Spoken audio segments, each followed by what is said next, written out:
நபி ஸல்லல்லாஹு அலைஹி வஸல்லம் அவர்கள் கூறினார்கள், உங்களுக்கு முன்னர் வாழ்ந்த மக்களில் ஒரு மனிதரின் உயிரை வானவர்கள் வரவேற்று அவரிடம், நீர் உமது வாழ்நாளில் ஏதேனும் நன்மை செய்திருக்கின்றீரா என்று கேட்டனர். அதற்கு அம்மனிதர், நான் மக்களுக்கு கடன் கொடுத்து வந்தேன். வசதியான கடனாளிக்கும் அவகாசம் அளிக்கும்படியும் அவர் கடனை திருப்பி செலுத்த தாமதம் செய்வதை கண்டுகொள்ளாமல் விட்டுவிடும்படியும் நான் என் ஊழியர்களுக்கு கட்டளையிட்டிருந்தேன் என்று கூறினார். உடனே அவருடைய தவறுகளை கண்டுகொள்ளாமல் விட்டுவிடுங்கள் என்று அல்லாஹ் வானவர்களிடம் கூறினான். இதை ஹுதைஃபா ரலியல்லாஹு அன்ஹு அவர்கள் அறிவிக்கின்றார்கள். மற்றொரு அறிவிப்பில், சிரமப்படுபவருக்கு நான் அவகாசம் அளிப்பவனாகவும் வசதியானவரிடம் மென்மையாக நடப்பவனாகவும் இருந்தேன் என்று அவர் கூறியதாக இடம்பெற்றுள்ளது.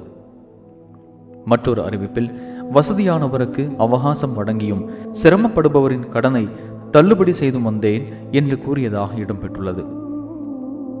மற்றொரு அறிவிப்பில், வசதியானவரிடமிருந்து கடனை திரும்ப பெற்றுக்கொண்டு சிரமப்படுபவரின் கடனை தள்ளுபடி செய்து வந்தேன் என்று கூறியதாக இடம்பெற்றுள்ளது. சஹீஹுல் புகாரி 2077.